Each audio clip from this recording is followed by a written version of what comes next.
man known as a Unabomber is dead. 81-year-old Ted Kaczynski died this morning in his North Carolina prison cell by guards. He was found there. His death marks the end of one of the FBI's longest and most expensive cases.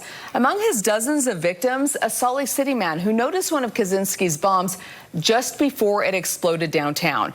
News specialist Alex Cabrera joins us live with the story. And Alex, he went through several surgeries after that explosion.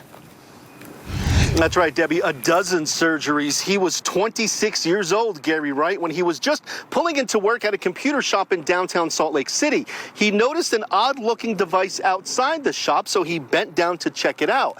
That's when it exploded. That device was later attributed to the Unabomber.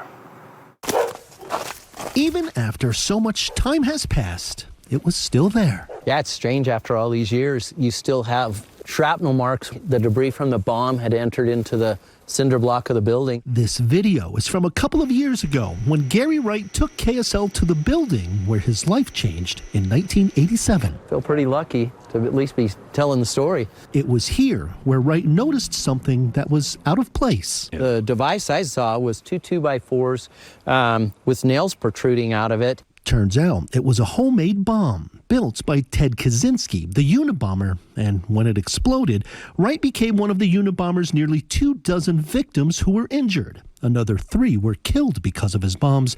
It was a nationwide manhunt that lasted 17 years. The FBI, the other agencies involved, are working on this with as much diligence as I've ever seen in an investigation. Kaczynski wasn't found until the FBI asked newspapers to publish his manifesto in 1995, hoping it would generate new leads. One of those leads was from Kaczynski's brother, who recognized the style of writing and reported him to the FBI, leading investigators to Kaczynski's home in Montana. It wouldn't have been right to allow him to hurt anyone else.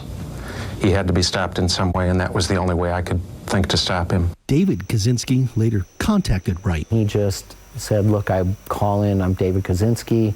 I want to apologize on behalf of my family for what happened to you. The two became good friends, even traveled together to tell the story at seminars. And now, even with Ted Kaczynski's death, it's a friendship that will continue. We stay close. It's been a good relationship for both of us, I think.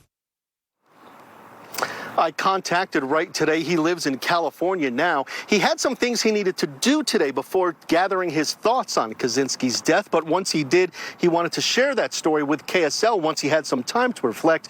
We will share that part of the story with you once he does want to speak out about them. Dan and Debbie. Hey, thanks a lot, Alex.